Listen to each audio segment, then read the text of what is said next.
It's Mike from Living Walks again. Hello. Hello, my favourite land-based mammals. We are in the lovely city of Norwich. We are starting in front of St Gregory's. We're starting here, partly because of this coffee shop, Alchemista. So I discovered this partly during lockdown. If you remember those glorious days of the only coffee you could get was outside. We came here, had a takeaway coffee from here, sat outside, and it was a taste explosion. Absolutely fantastic coffee. So had one there yesterday. I'm pleased to report it's as good as it was before. But Norwich too, it's about the third or fourth time I've been here. Really, it's just one of our absolute favourite towns in the UK. The drawing room's in front of us. It was closed down last time we were here for refurbishment. The drawing room, so a little picture of a compass to the left there. Really, the name drawing room really refers to, in days gone past, it was tradition for men and women to part once they've had a meal in the dining room. Men would stay in the dining room, the women would withdraw to the withdrawing room. Hence, it became known as the drawing room. However, I think they're using it more in terms of an architect's drawing room. So let's head up Lower Gate Lane.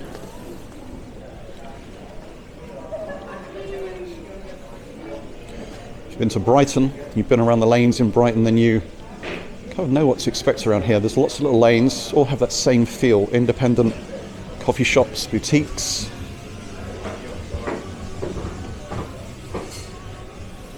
This place is really interesting, the games table. I'm going to rent a board game for a couple of hours, sit there with a drink, some friends. It's a nice way to while away the day. And behind us there, so that was Pottergate. It's one of the oldest streets in the city. Pottergate, can you imagine what possibly happened there? Well, that's right. So Potter, as in pottery. So it's the street where all the potters used to be. And the gate. Now, there wasn't a gate. So gate is an old Danish word for street. Gata. That's where it comes from. Potter's Street.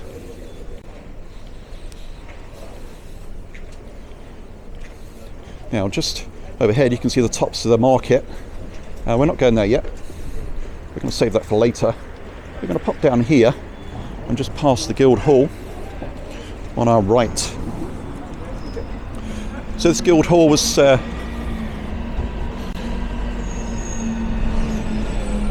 wait for the bus to go.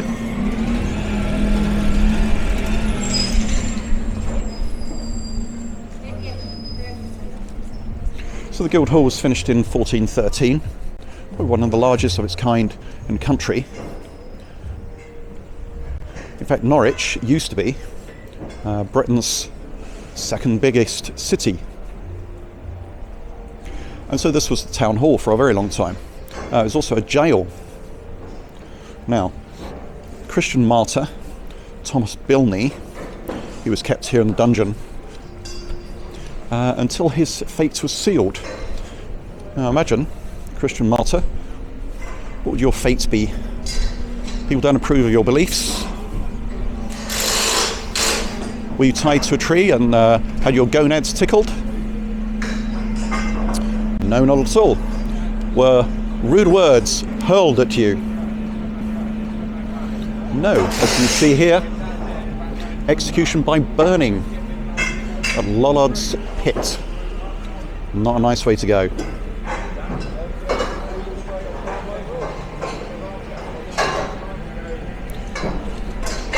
Let's head down this way.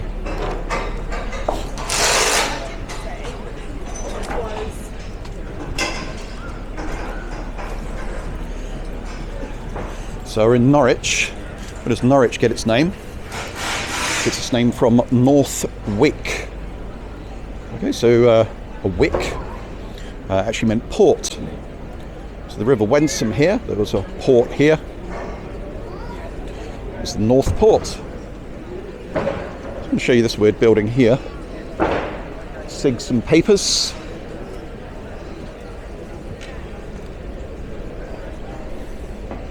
Bit of a weird old thing, isn't it? It's almost like each story was built in a different era. All the different types of columns that you can get. But also it's quite nice, it's next to Gerrard's. So Gerrard's probably is the largest and oldest sort of private company here in Norwich. It's a department store.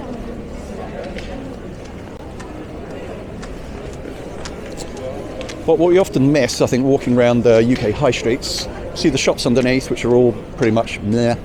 But if you look up, you see the grandeur that once was. Let's have a little looky.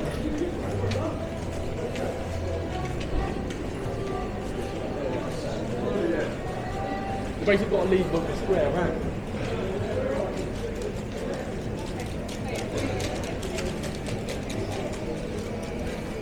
Let's carry on down. We're on London Street at the moment. London Street you wouldn't appreciate by looking at it now, but it was the UK's first pedestrianised street, high street.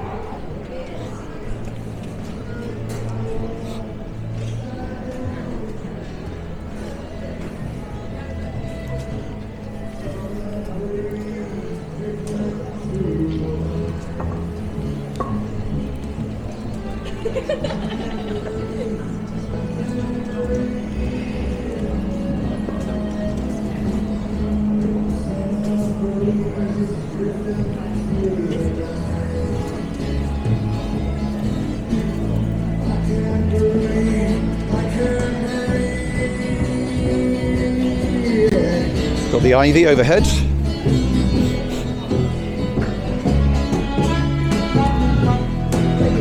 you very much. I appreciate that. Right, you've got to stand now, I've got to stand visibly. Now, I'm going to go head back down Swan Lane in a moment. I just want to take you up here a second.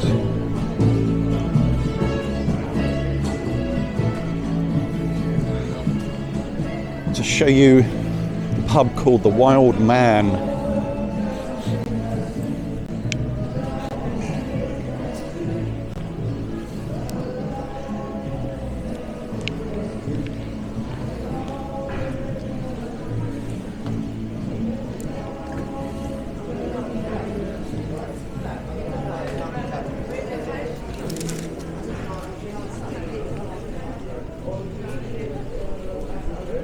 Normalini bile tabii canım yazdırıyoruz.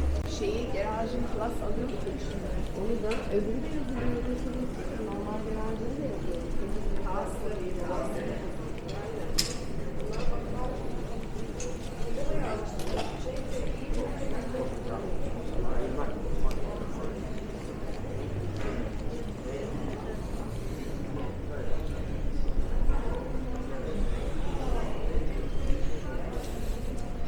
And here we go, the Wild Man. So what's important about this?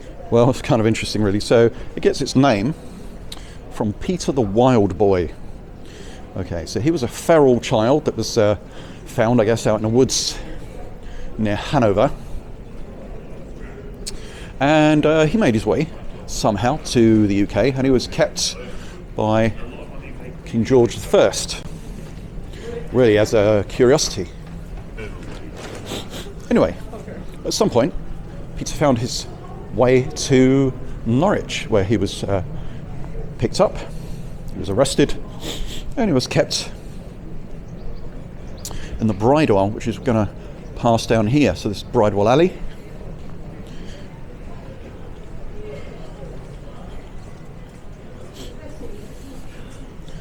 Now, at the moment, the Museum of Norwich is in the Bridewell, but obviously before, at some point, used to be a jail.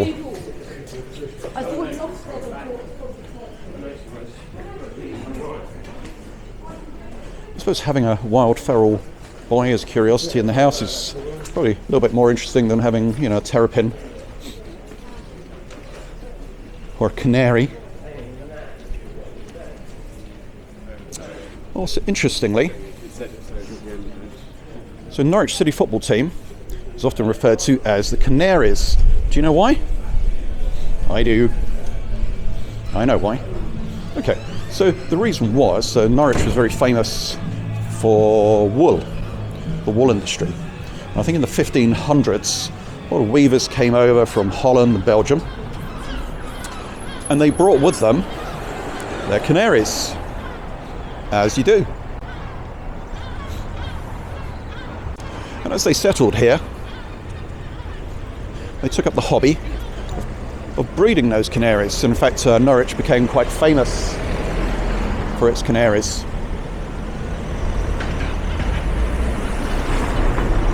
And so there we are, that's where the football club gets its name. Let's hack on over here.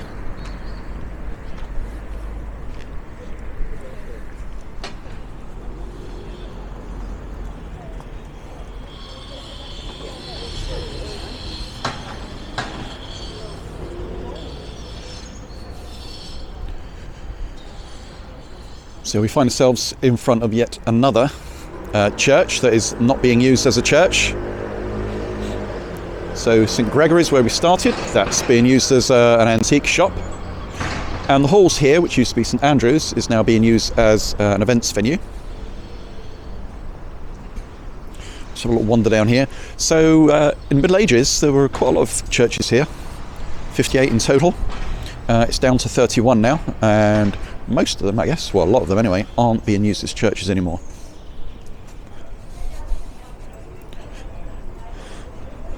Similar thing with pubs, actually. I think in the late 1800s, census showed there was 600 pubs in the town.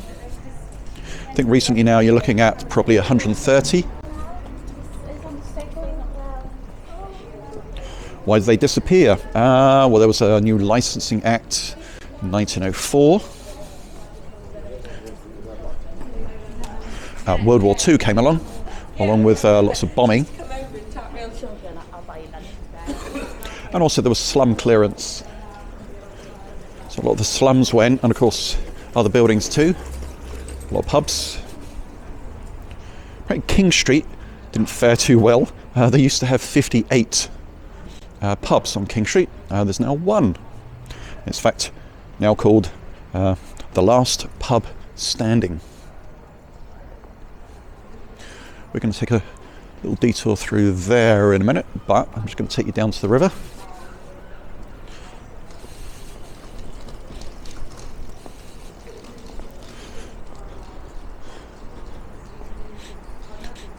Norwich Technical Institute on the right. Norwich University of the Arts. Big student town.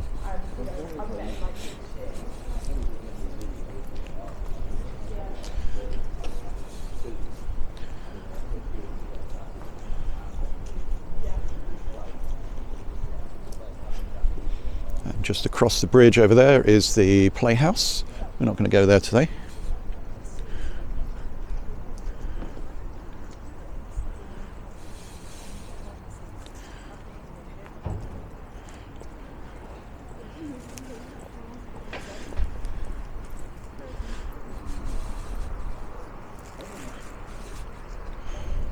So churches, of course, played a big part in medieval culture.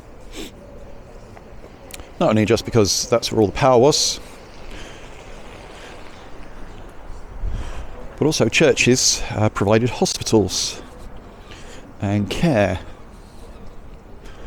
And Norwich has had its fair share of interesting outbreaks.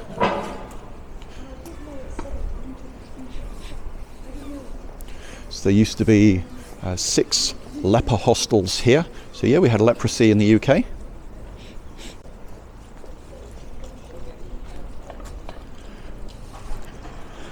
Norwich, I think, in the past had 3 bouts of the plague, which is all fun, isn't it, really? 1579, killed a third of the population. Of course it recovered, as we do. Then again in the 1600s, and again later in the 1600s, about sort of 1665.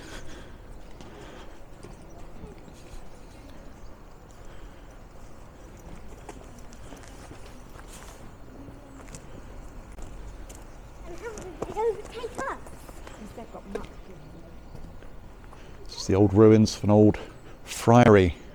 So when the friars arrived in the 13th century, I suppose what's the difference between a friar and a monk? Well, the friars would tend to go out, they'd be quite active and they'd go out and preach, whereas monks tend to stay at home and do monk-like things. Let's head this way and we're going to go to Elm Hill. So here we are at the top of Elm Hill. So Elm Hill, built in the Tudor period, so started back in the 1200s. But really one of the only buildings that survives from that period is the one in front of us, okay, the Britain's Arms. Because in the 1507, there was a big fire. Took out over 700 buildings in this area. So most of the buildings you see here, they go back maximum to like the 1500s.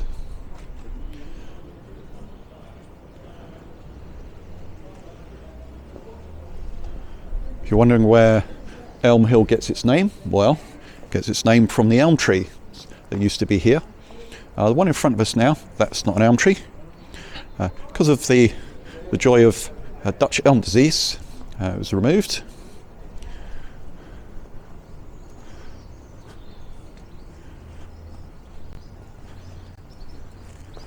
But that is where its name comes from.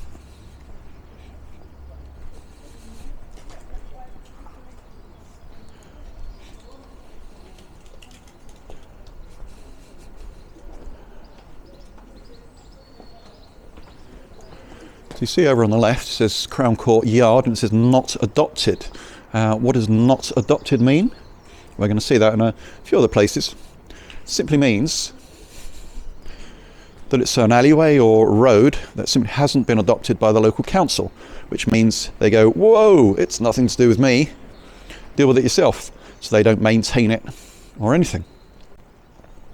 And it's not as unusual as you think, because apparently in the UK, whenever an area is being developed, a new housing estate, all the streets and roads on it are not adopted until the whole thing is finished. It makes sense really, doesn't it? The council is not responsible until it's finished. And then they come and put their little stamp on it, and they go, okay.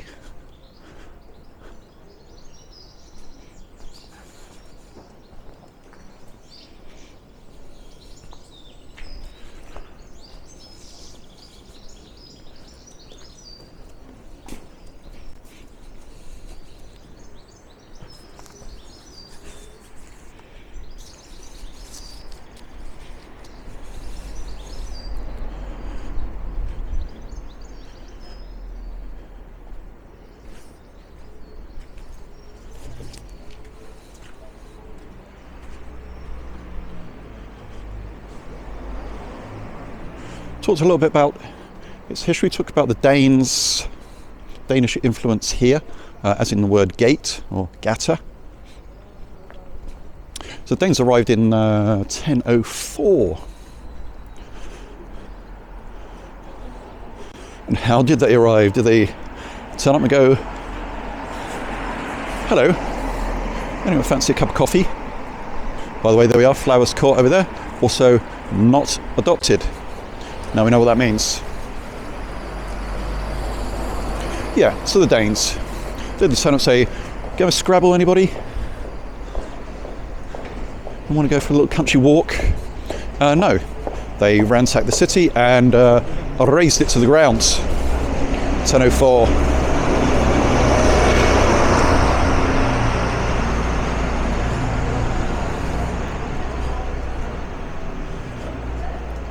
You're going to find some Danish words still apply here then. Tombland, which we'll go and see later. You've probably heard of Tombland. You're expecting it to be full of lots and lots of tombs, aren't you? Well, it's not. tomb, tombland. Tomb actually means empty. So it meant empty land, so it's actually a big space where they used to hold markets. Yeah, I guess this place is big.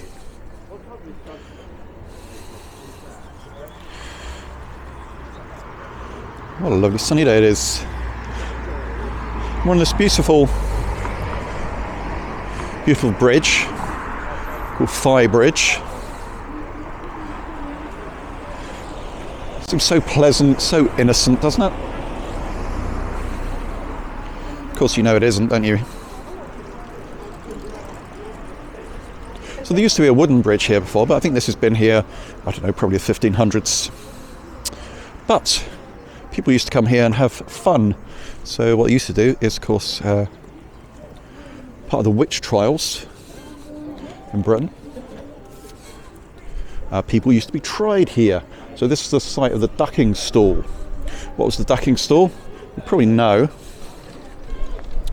But if you were accused of witchcraft, and generally that probably means you were a woman, you'd be tied to a stall and you'd be dunked in the water. Now, see if you can follow this logic, if you will. So the logic was water was very pure and it would repel evil. So for the poor women that were being dunked, okay, if you survived the ducking, what did that mean? Oh, well, actually, you were repelled by the water, which meant you were guilty.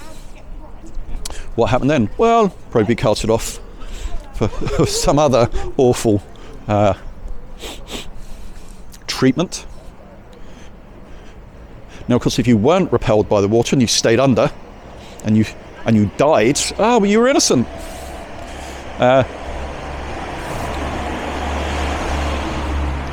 Small consolation, I suppose, as you were dead.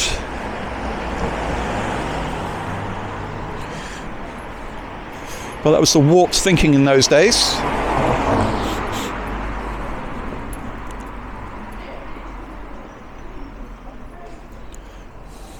Now that bridge is said to be haunted by a woman who had been found guilty and carted off to be burnt at the stake.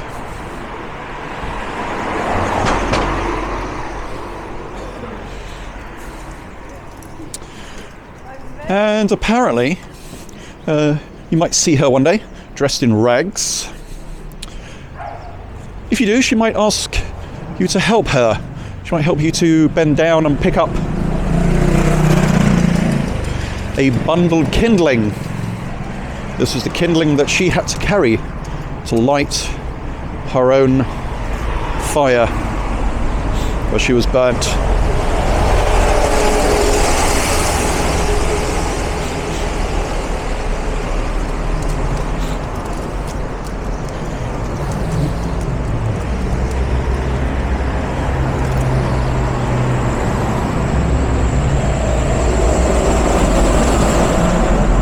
So we got the great gate ahead.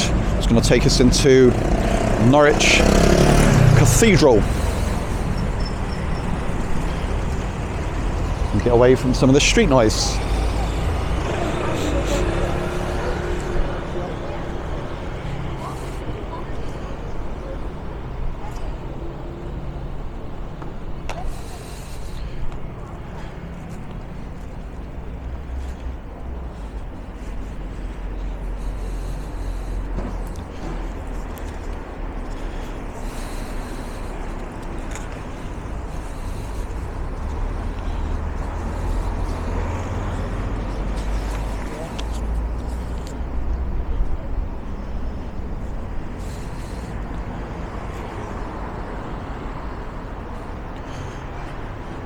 Norwich Cathedral.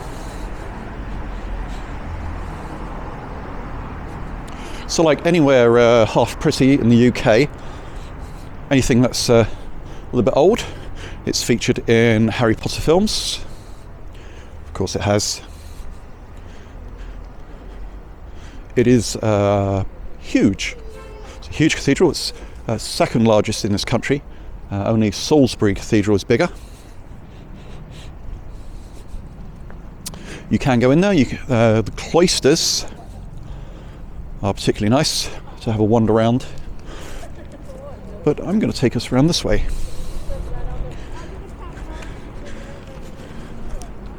To a statue of Nelson. Admiral Nelson.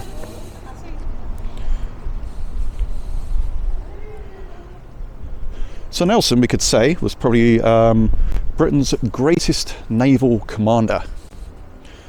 And he died in the Battle of Trafalgar, fighting against the French and the Spanish.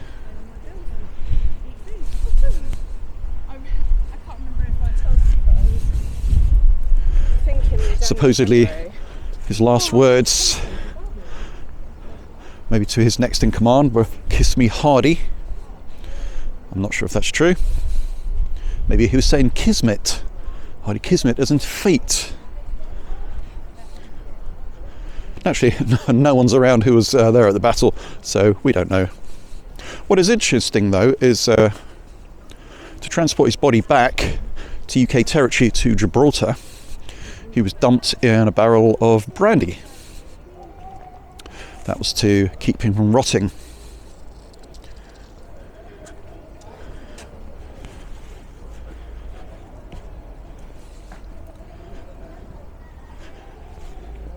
Now there is a saying in the Navy. It's called sucking the monkey or tapping the admiral.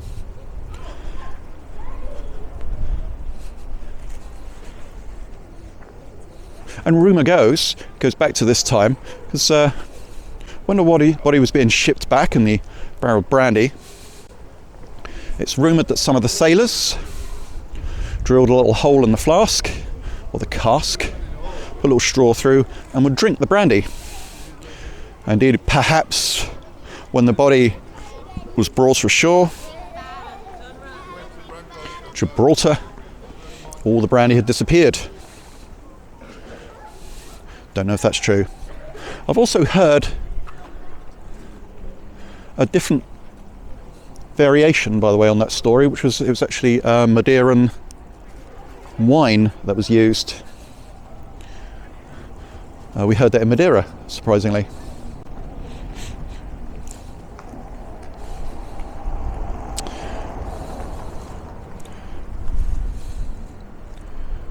There's a lovely close which you can walk round down at the bottom there. Have a good wander around there. You can wander around the cloisters. It's one of the biggest cloisters in Britain. We just passed Wellington's statue, the Duke of Wellington. 2 times British Prime Minister.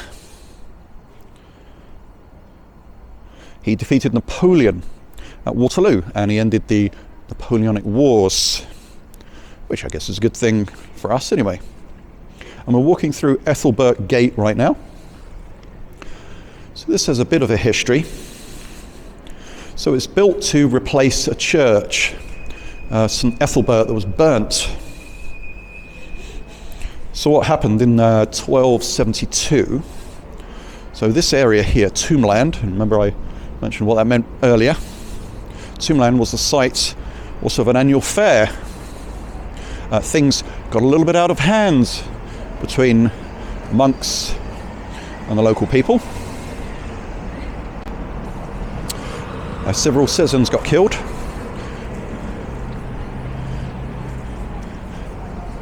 The townsfolk didn't really like that much, and so they attacked the monks, who hold themselves up.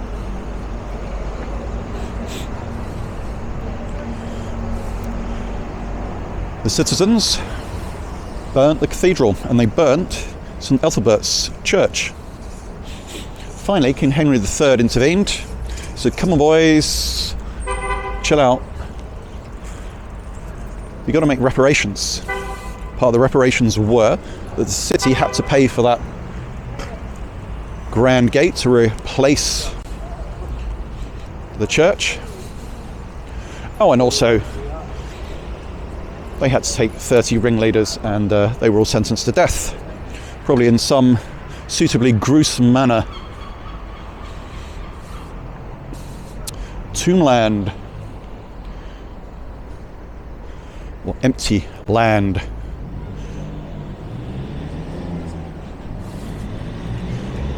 Let's head over there. That building over there, so it's the Edith Cavell. Now, correct me if I'm wrong. This is going off the top of my head here. But Edith Cavell, was she not famous in the First World War? Was that right? Was she a nurse? British, but she, I believe, treated both sides. Didn't matter what side you were on, you got equal treatment from good old Edith. That's what I think anyway.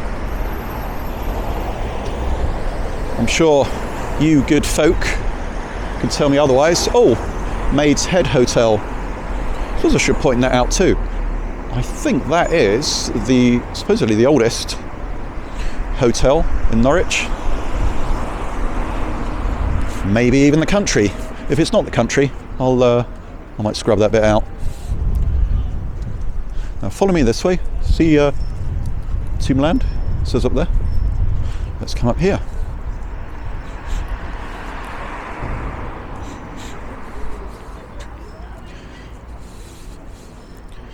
There's a lovely little hidden area here that most people completely fail to find, maybe because they're not looking for it.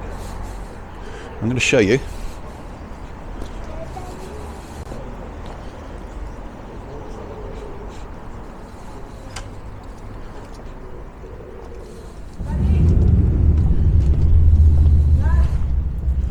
So some lovely, really old buildings down here. This is what Britain does so well. Oh look, and there's a lovely dead rat. Anyway, moving on. Rats. Remind me to talk about rats. Very important. But after this, let's head down here.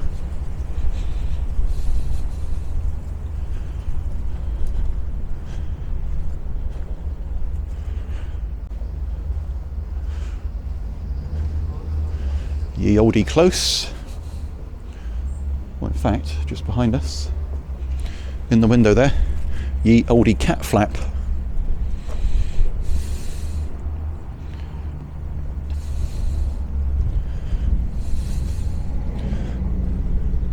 So pretty special, isn't it?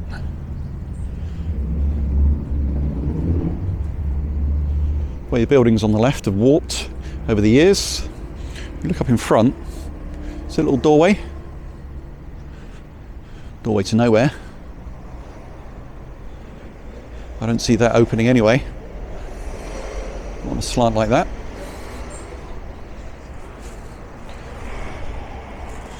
Last time we were here, I sat in here, had a little picnic, you'll be pleased to know.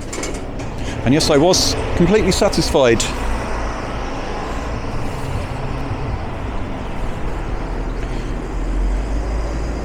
Back again at the cathedral. There we are again. Maid's Head Hotel. Let's come back this way.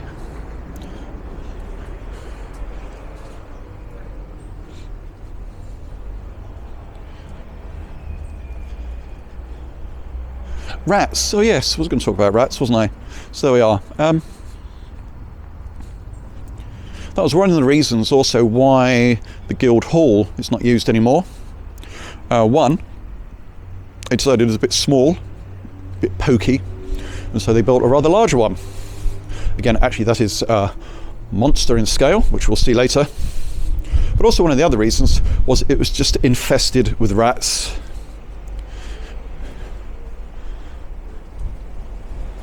I'm not talking about the city councillors, no, that's a different sort. It was the sort that would scurry under the floorboards, behind the skirtings. I guess the two different sorts of rats didn't get on very well. This is Princes Street.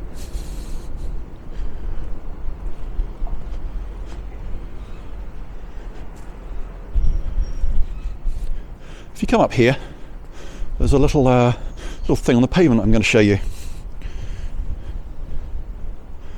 So I think it turned up in, what was it, 1999. Somebody noticed it and all sorts of stories about it. What was it? How did it appear there? What did it mean? I'll show you in a moment.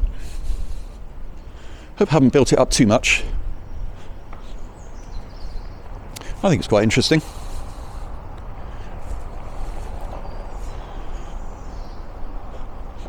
So it's just on the pavement, just in front of us. I'll have a little pause and have a good look.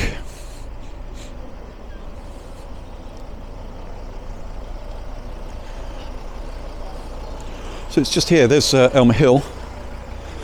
It's just here on the corner.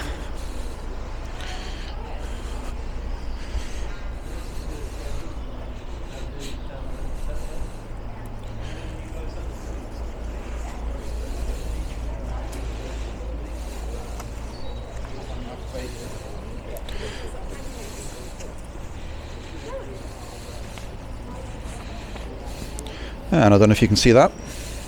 It's a keyboard. So lots of stories about, like, what was it? Did someone drop a keyboard into wet cement? Alas, no. The truth came out thanks to a YouTuber who followed up the story. Turned out it's a little art project by one of the art students, Molly Soul, her name was. Bless her soul.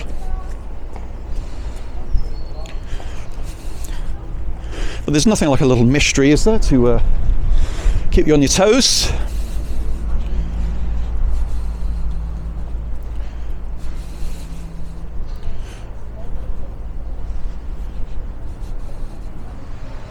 See where we are again. Come back to George's Street. It's where we were earlier. And from here, what we're going to do is we're going to head towards the market. We're going to have a little mooch around the market. I think it's the largest and oldest market in the UK.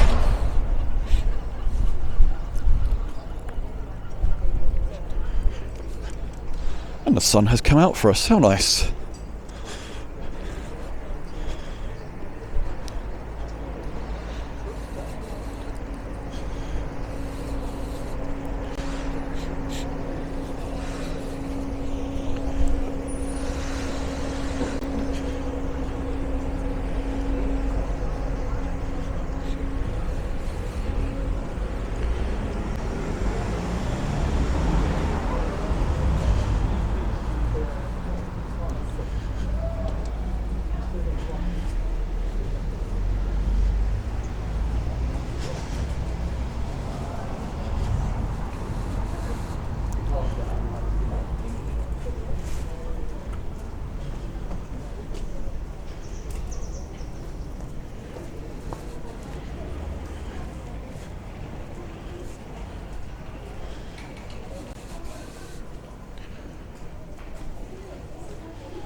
Back here again. Wild Man Pub. Remember what that's about? That's right, Peter the Wild Boy, feral child, found in Hanover. Quite how King George managed to get hold of him. Perhaps as a present.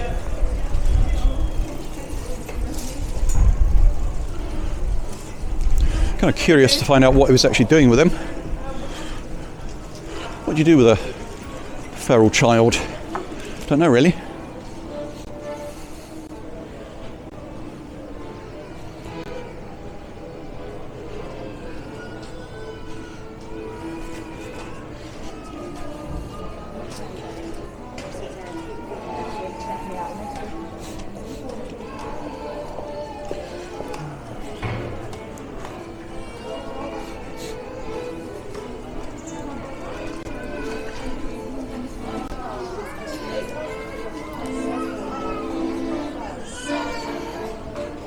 jewels. A lot of jewellers around here. This used to be a jewellery lounge. In fact, the whole street here got goldsmiths and silversmiths down it.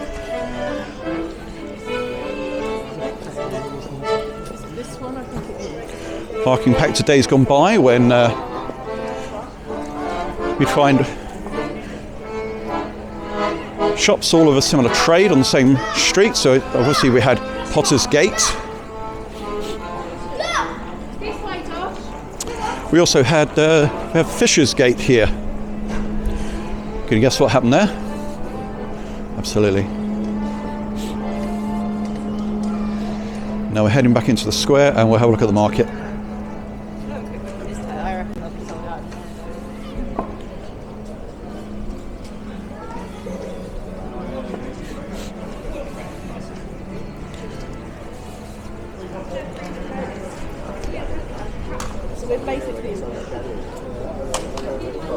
Across the world.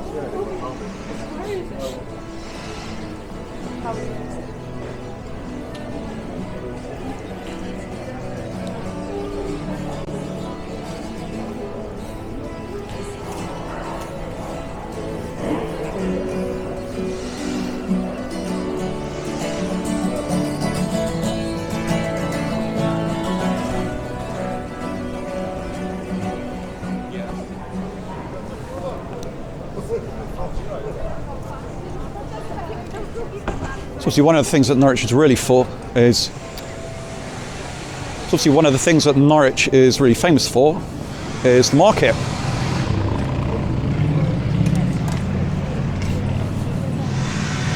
There's over 200 stalls here, and this has been here since the 11th century, so, you know, 1000 something.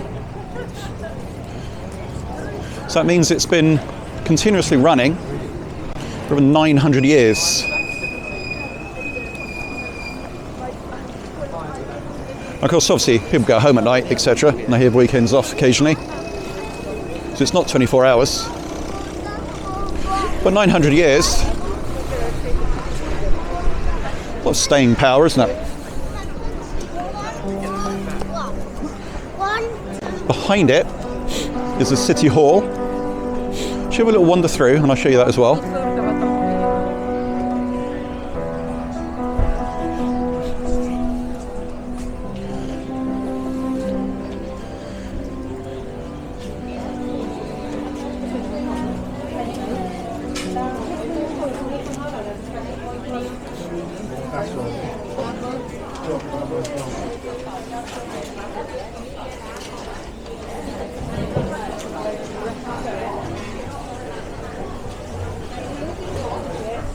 So after a bit of street food, good place to come. Just past Thai, Chinese, Italian,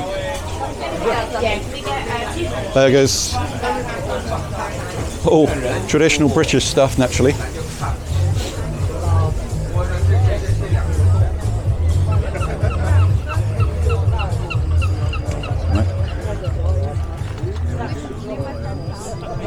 Straight out of the bottle, walk back into that where the soldiers thing is. Good place to get your army surplus.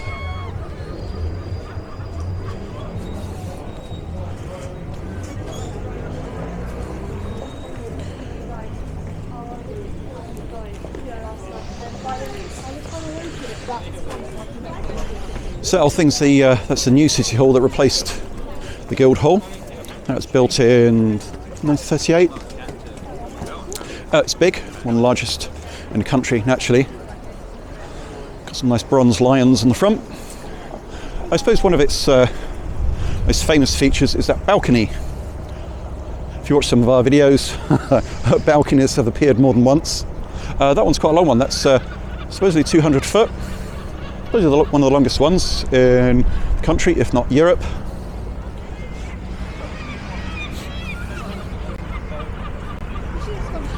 Hang on. Over here we've got the Forum. So the Forum basically was a millennium project, so basically designed to be finished at the end of 2001, turn of the millennium. And it took the place of the old library which burnt down here.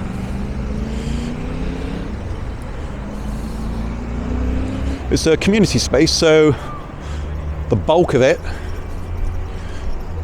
contains the new library, but it's also an event space. I think BBC East operate from there as well.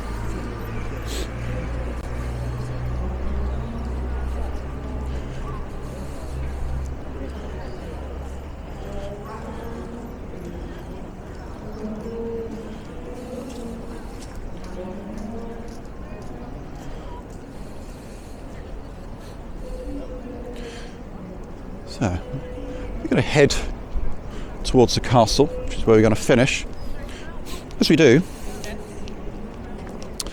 I thought it'd be remiss of me not to talk about Boudicca, Queen Boudicca, or Boudicca, as we used to know her as. She was the queen of the Iceni tribe. If you know anything about British history, you know that the Romans occupied the country. Oh, on cue. 1 o'clock bell.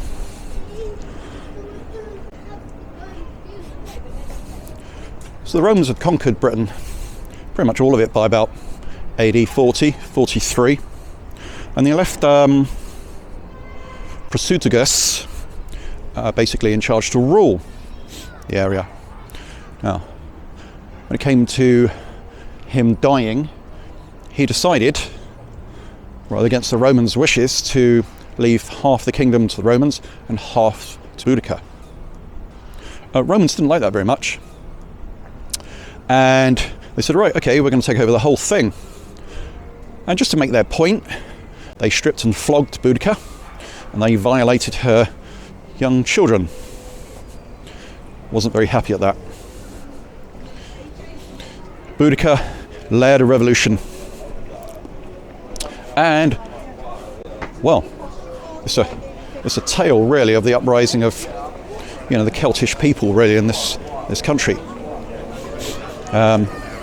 With her armies, she devastated the Roman 9th Legion. She laid waste to, I think, Colchester, which was, I guess, Britain's capital at the time. London too, and St Albans.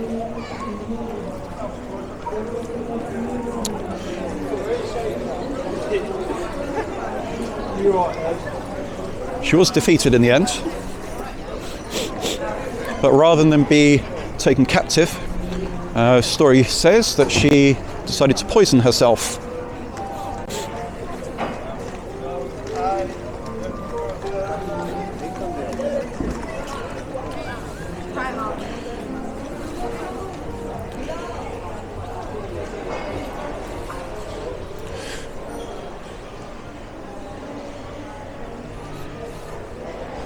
Again through the old arcade here. Oh, arcade chocolates. Might have to visit that in a minute.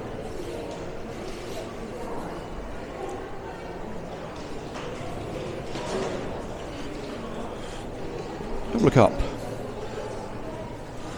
That fantastic ceiling. And all those lamps.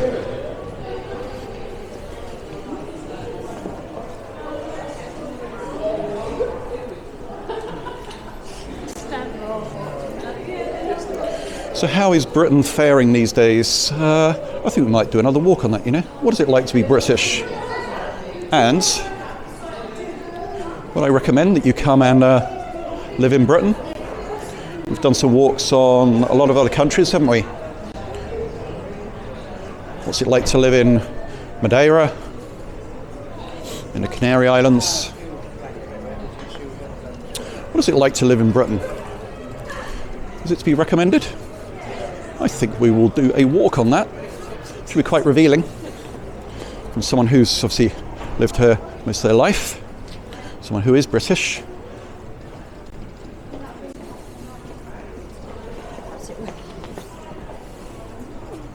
Norwich, a city of stories. It's called that because there's literature festivals here twice a year. And very famous authors have taught and studied here. In fact, the first book written in English by a woman was written here. But for now, we're stopping here. I'm going to go and get a coffee. Yvonne's probably waiting somewhere. And until the next time, take care. Bye for now.